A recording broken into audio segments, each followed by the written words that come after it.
ওদের মতো আসুক, আমরা শুরু করে দেই।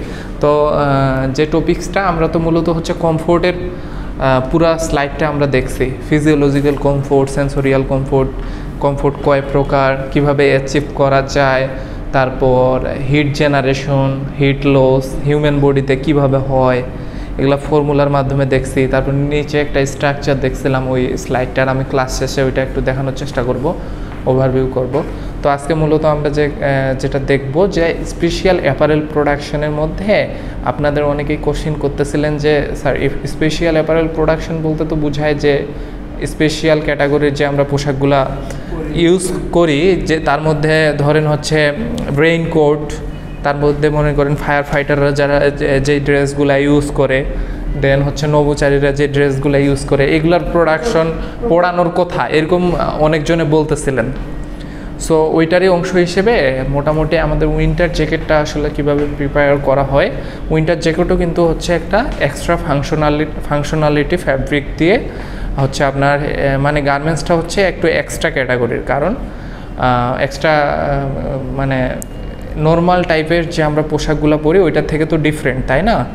সো আপনাদের উইন্টারের জ্যাকেটের যে ফাংশনালিটিটা থাকে সেটা হচ্ছে মানে শরীরের যে, সে তো আর হিট জেনারেশন করতে পারে না, জ্যাকেট তো আর হিট জেনারেশন করতে পারে না। এটা মূলত হচ্ছে আপনার শরীরের যে হিটটা জেনারেশন হয় সেটা বাইরে যাইতে দেয় না, ফলে ওই জায়গাটার মধ্যেই আপনার হ্যাঁ গরম অনুভূত হয়।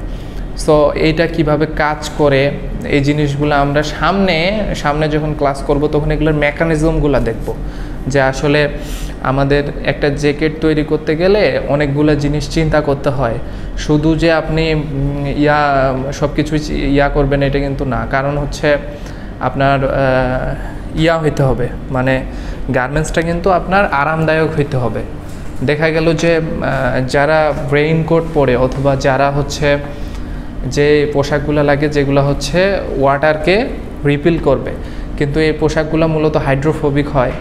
সো হাইড্রোফোবিক কিন্তু পানির প্রতি হচ্ছে আসক্তি যার কম তাদেরকে আমরা হাইড্রোফোবিক বলি, যে পানিকে দূরে সরায় দেয়। কিন্তু এই হাইড্রোফোবিক টাইপসের গার্মেন্টসগুলো কিন্তু পরতে আরামদায়ক না, এই জন্য এগুলাতে ওই ধরনের ইঞ্জিনিয়ারিং করে এই পোশাকগুলোকে বানানো হয় যাতে পরতেও আরামদায়ক হয়, আবার এটা ওয়াটারকেও রেজিস্ট করতে পারে।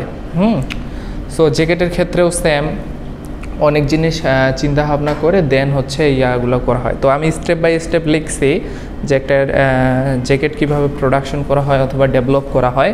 প্রথমে আমরা জানি যে ডিজাইন এবং প্ল্যানিং করা হয়। আমরা খুবই ভালো মানে যে কোনো ফ্লোচার্টের সব জায়গাতে আমরা জানি যে একটা জিনিস তৈরি করতে গেলে সেটা ডিজাইন লাগে, প্ল্যানিং লাগে, দেন আমরা প্যাটার্ন মেক করি, ফ্যাব্রিক কাটিং হয়, সুইং অ্যাসেম্বলি হয়।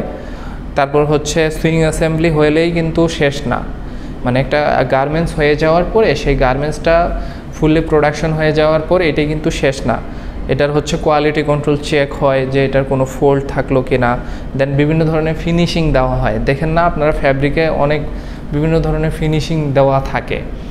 ফ্যাব্রিকে কিছু ফ্যাব্রিক দেখবেন একদম সফট, তাই না?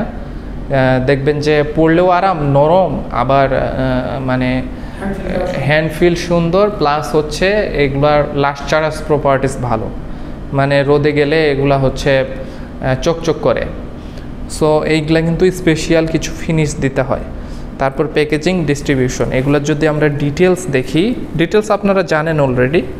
সো আমরা যদি আরও ডিটেলস দেখি যে আমাদের মূলত ডিজাইন এবং প্ল্যানিংয়ের মধ্যে আছে যে মার্কেট রিসার্চ, অর্থাৎ আমরা যে একটা পোশাক ডেভেলপ করব সেই পোশাকটা হচ্ছে কোথা থেকে আসে, মানে আমরা যে ডিজাইনটা ডেভেলপ করি এটা মূলত হচ্ছে ডিজাইনাররা যারা হচ্ছে ফ্যাশন নিয়ে কাজ করে, স্টাইল নিয়ে কাজ করে, প্রোডাক্ট ডেভেলপমেন্ট নিয়ে কাজ করে, তারা মূলত এই জিনিসগুলো পায় হচ্ছে latest Trends, materials and consumer preferences এগুলা থেকে। অর্থাৎ তারা মূলত মার্কেটে যায় দেখে যে লেটেস্ট কোন ট্রেন্ডসটা চলতেছে, হ্যাঁ, তারপরে তারা দেখে যে কনজিউমার প্রিফারেন্সেস দেখে যে কনজিউমার ইন ফিউচার কী ধরনের পোশাক আসলে তারা হচ্ছে অ্যাকসেপ্ট করবে, এরকম কিছু তারা মার্কেট রিসার্চ করে তারা মূলত একটা কনসেপ্ট নেয় যে আসলে যে সে জ্যাকেট বানাবে, জ্যাকেট হোক আর যে কোনো প্রোডাক্টই হোক, যে কোনো গার্মেন্টসই হোক, যে সে কি ধরনের গার্মেন্টসটা মানে কি ডিজাইনের বানাবে, এটা মূলত এই তাদের মার্কেট রিসার্চ থেকেই আসে। তারপরে কনসেপ্ট তো তারা একটা পাইলো, তারপর সে কনসেপ্টটাকে একটা স্কেচ দিয়ে একটা ডিজাইন করে একটা মুড বোর্ড মানে সে ক্রিয়েট করে। মুড বোর্ড বলতে বোঝায় যে বোর্ডের মধ্যে মানে এই প্রোডাক্টটার ফুললি ইনফরমেশনটা দেওয়া থাকে, ছবি আঁকা হয়, লেন্থ সব কিছু দেওয়া থাকে, স্কেচ করা হয়। অর্থাৎ আপনি যে কনসেপ্টটা নিয়ে আসলেন, ধরেন মার্কেটে দেখলেন যে মার্কেটে আপনার মানে আপনি অ্যানালাইসিস করে দেখলেন এই কিছুদিন আগে টেডি শার্ট চললো খুব, সো আপনি অ্যানালাইসিস করে দেখলেন যে ন্যাচারাল টাইপসের কোনো ডিজাইনগুলা এগুলা ইন ফিউচার ভালো চলবে, রিসেন্টলি 2-4 মাস, সামনে 2-4 মাস ভালো চলবে। এই জন্য প্রথমে আপনার ন্যাচারাল লিফ হতে পারে, ন্যাচারাল গাছ হতে পারে। সো এই জিনিসগুলা আপনি স্কেচ করলেন, মানে প্রথমে একটা আপনি ট্রেসিং পেপার অথবা যে কোনো পেপারে ড্র করলেন। ড্র করার পরে মানে কনসেপ্ট তো প্রথমে নিছেন মার্কেট রিসার্চ করে, তারপর কনসেপ্ট ডেভেলপ করার জন্য স্কেচ করছেন, তারপরে স্টেপটা আসে টেকনিক্যাল ড্রয়িং। হ্যাঁ, এগুলো ইন ডিটেলস আছে, আপনারা হয়তো দেখতে পাচ্ছেন না দূর থেকে নাকি। আচ্ছা, যদি জুম করি একটু দেখেন,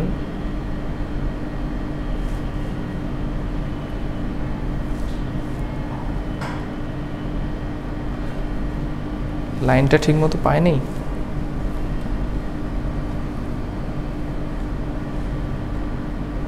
আচ্ছা দেখেন, সো তারপরে আছে হচ্ছে আপনার আমাদের টেকনিক্যাল ড্রয়িং। আপনি স্কেচ করলেন, স্কেচটা ডেভেলপ করার পরে দেন হচ্ছে আপনারা যারা গার্মেন্টস ইন্ডাস্ট্রিতে জব করছেন তারা কিন্তু এই স্টেপগুলোর সাথে পরিচিত। হয়তো কি বলছে, details technical sketch including dimension, stitching line and construction details. অর্থাৎ টেকনিক্যাল ড্রয়িং আপনাকে সেটাকেই বলতেছে যেখানে আপনি টোটাল যে ডাইমেনশনটা, এটা লেন্থ, উইথ, কতটুকু ফুলনেস, যেমন ওই মেয়েদের হচ্ছে শর্টস, মেয়েদের হচ্ছে ওই যে বটমস যেগুলো ঘাগরা টাইপের থাকে, এটার ডাইমেনশনটা কেমন হবে, এটা আপনি কতটুক লেন্থের হবে, কতটুক উইথের হবে, এগুলা স্টিচিং লাইন কোনগুলা হবে, এবং এটার কনস্ট্রাকশন যে ডিটেলস এটা মূলত টেকনিক্যাল ড্রয়িংয়ে থাকে। তারপরে স্টেপটা আসে হচ্ছে ম্যাটেরিয়াল সিলেকশন। আমরা মূলত ডিজাইন অ্যান্ড প্ল্যানিংয়ের মধ্যেই আছি, কিন্তু ম্যাটেরিয়াল সিলেকশন আপনি কোন ম্যাটেরিয়াল ইউজ করে মূলত এটা করতেছেন আর কি। ধরেন সিনথেটিক নেবেন, আপনি কোন ফ্যাব্রিক নেবেন, কোন টাইপসের জিপার নেবেন, কোন টাইপসের বাটন নেবেন, এই সবগুলা আপনি সিলেক্ট করবেন। দেন হচ্ছে আপনার প্রোটোটাইপ ডেভেলপমেন্ট, মানে আপনি এতক্ষণ ধরে যেগুলো করলেন এটার উপর বেস করে আপনি একটা প্রোটোটাইপ অর্থাৎ ইনিশিয়াল ডিজাইনের একটা প্রোডাক্ট তৈরি করবেন। হ্যাঁ, তারপরে যে স্টেপটা সেটা হচ্ছে প্যাটার্ন মেকিং। প্যাটার্ন আমরা জানি, প্যাটার্ন কি বলেন দেখি। প্যাটার্ন মূলত হচ্ছে আমরা ইন্ডিভিজুয়াল যে কম্পোনেন্ট আছে, একটা জ্যাকেটের বলেন, একটা শার্টের বলেন, একটা টি শার্টের বলেন, যেটাই বলেন, ইন্ডিভিজুয়াল যে কম্পোনেন্টগুলো আছে এই ইন্ডিভিজুয়াল কম্পোনেন্টগুলার হচ্ছে লেন্থ একদম এক্স্যাক্টলি সে অনুযায়ী আমরা একটা হার্ড পেপারে ড্র করে নিই, যে স্লিভসের জন্য একটা, তারপর ফ্রন্ট পার্টের জন্য একটা, ব্যাক পার্টের জন্য একটা, পকেট যদি থাকে পকেটের জন্য একটা, কলার থাকলে কলারের জন্য একটা। সো আমরা ইন্ডিভিজুয়াল কম্পোনেন্টগুলা আমরা একটা আলাদা আলাদা হার্ড পেপারে ড্র করে নেই। এটা কিন্তু হচ্ছে ম্যানুয়ালি হতে পারে, কিন্তু এখন অনেক ডিজিটাল মেশিনে আসছে, ওই যে ডিজিটাল প্যাটার্ন মেকিং, যেটা কেয়ার্ড সফটওয়্যার ইউজ করে করা যায়। তারপরে হচ্ছে আমাদের আসে ফ্যাব্রিক কাটিং। সো প্যাটার্ন মেকিংয়ের পরে কিন্তু এই ফুল প্যাটার্নটা দিয়ে মার্কার তৈরি করে নেওয়া হয়। সবগুলো প্যাটার্ন একটা হার্ড পেপারে বসানো হয়, একটা ফুল বডির বসিয়ে একটা মার্কার তৈরি করা হয়। তারপরে মূলত ফ্যাব্রিক কাটিংয়ে আসে, এই মার্কার অনুযায়ী ফ্যাব্রিকটা কাটিং করা হয়। যে ফ্যাব্রিকটা আপনি ইউজ করবেন, যে ফ্যাব্রিকটা মূলত আপনি ওই জ্যাকেট তৈরিতে ইউজ করতেছেন, সেই ফ্যাব্রিকটা আপনি কাটিং করে নিলেন, মেশিনের মাধ্যমে হতে পারে, ম্যানুয়ালি হতে পারে। দেন আপনি সুইং এবং অ্যাসেম্বলি এটা হচ্ছে আপনার 3টা ভাগে ভাগ করা যায় জ্যাকেটের ক্ষেত্রে আর কি। জ্যাকেটের ক্ষেত্রে একটু ডিফারেন্ট। হ্যাঁ, সেটা হচ্ছে ইনিশিয়াল সুইং। কি বলছো প্রথমে? Initial sewing start by sewing smaller piece like pocket, zipper and trims. So এই জিনিসগুলো দিয়ে কিন্তু সুইংটা শুরু করা হয়।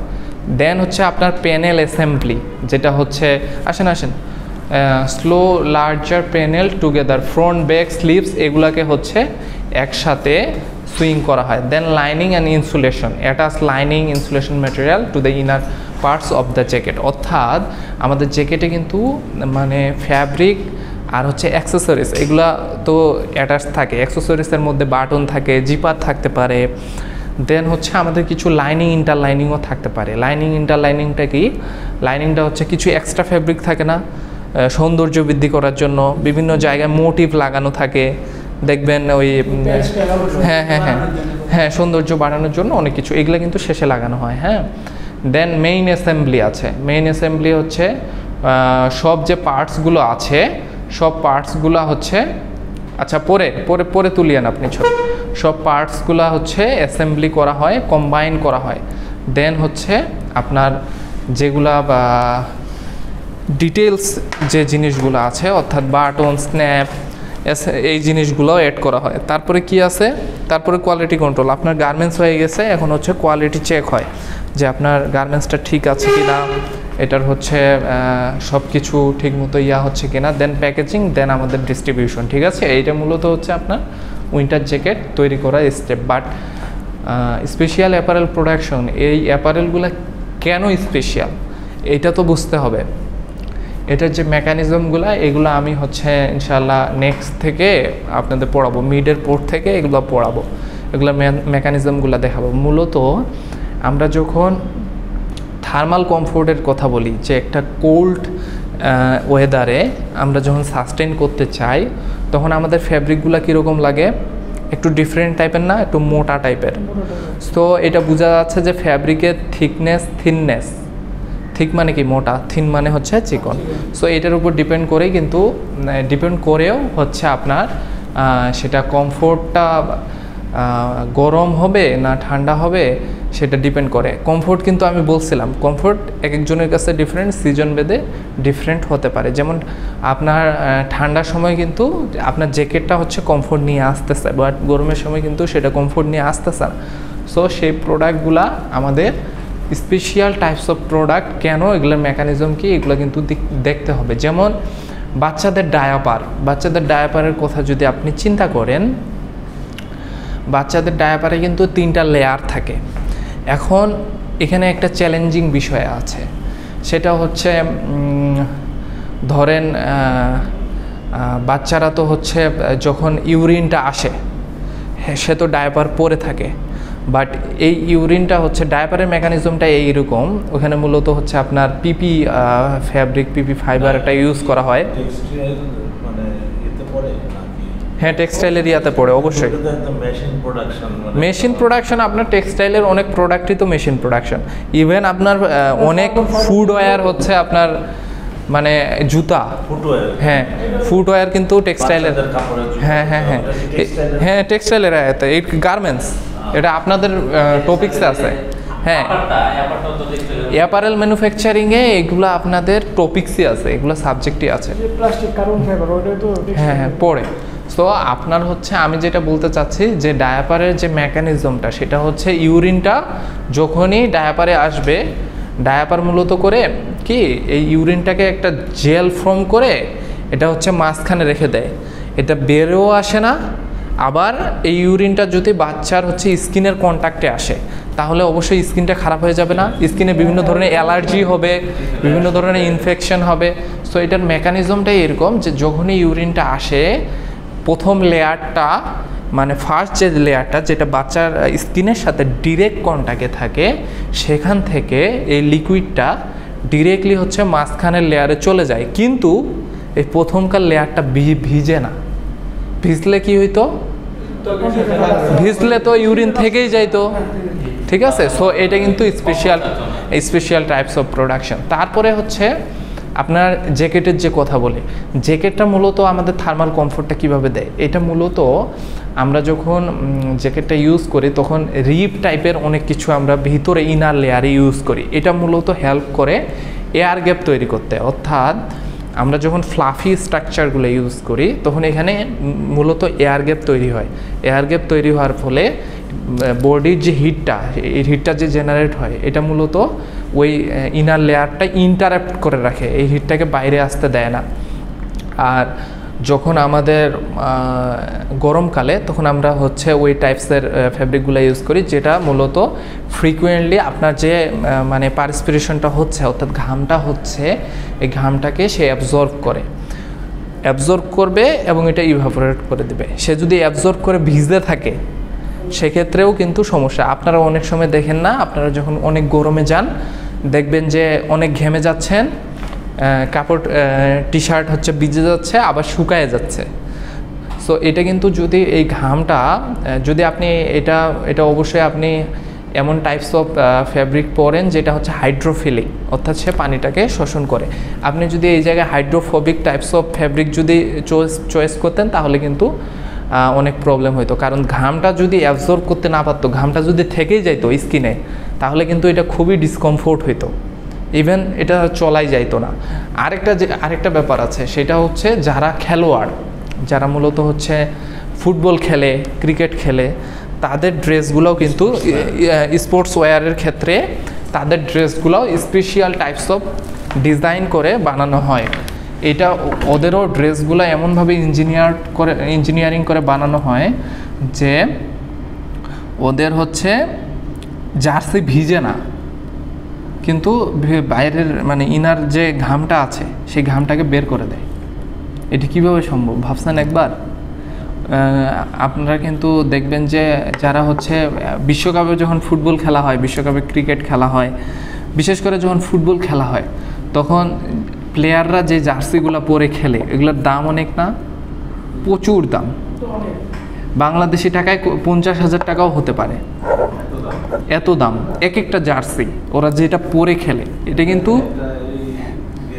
হ্যাঁ অরিজিনাল, মানে যারা এই ফেব্রিক সো এটা কিন্তু হচ্ছে আপনার ওই টাইপস অফ মানে ইঞ্জিনিয়ারিং করা আছে। শুধুমাত্র ফ্যাব্রিক চুজ অথবা ফাইবার চুজের উপর ডিপেন্ড করে কিন্তু এগুলো হয় না। ফ্যাব্রিকের স্ট্রাকচার, দেন আপনি কিভাবে ফ্যাব্রিকের ডিজাইন করছেন, এইগুলা সব কিছু মূলত এটার উপর ডিপেন্ড করে। ওরা কিন্তু হচ্ছে এই টাইপস অফ ফ্যাব্রিকগুলো ইউজ করে, এইগুলো আপনাদেরকে পড়তে হবে। সো ভিজে মানে এ মূলত হচ্ছে যতটা মানে মিনিমাম না ভিজে শরীরের ঘামটাকে বাইরে বের করে দেয়, শরীরের ঘামটা ইভাপোরেট হয়ে চলে যায়। আবার সে হচ্ছে মানে মিনিমাম সবচেয়ে কম ভিজে যাতে করে, না হলে তো খুবই ডিসকমফোর্ট হইতো, তাই না? ভিজলে অনেক ডিসকমফোর্ট হইতো। তো এই জিনিসগুলো খেয়াল রাখতে হয়।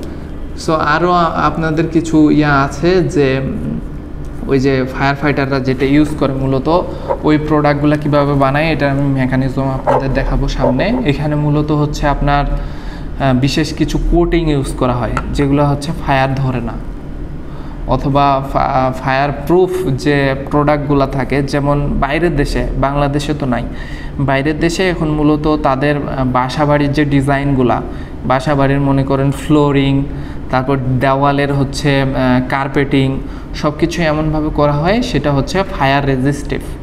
অর্থাৎ ফায়ার রেজিস্টিভ বলতে যে সেটাকে ফায়ার একদমই ধরবে না এরকম কিন্তু না, বাট সে একটা সার্টেন লেভেল পর্যন্ত সে রেজিস্ট করবে, তাতে মানে বৃহৎ কোনো ক্ষতি যাতে না হয়, তাতে হচ্ছে মানুষ তাদের প্রয়োজনীয় জিনিসপত্র নিয়ে বের হয়ে চলে যেতে পারবে।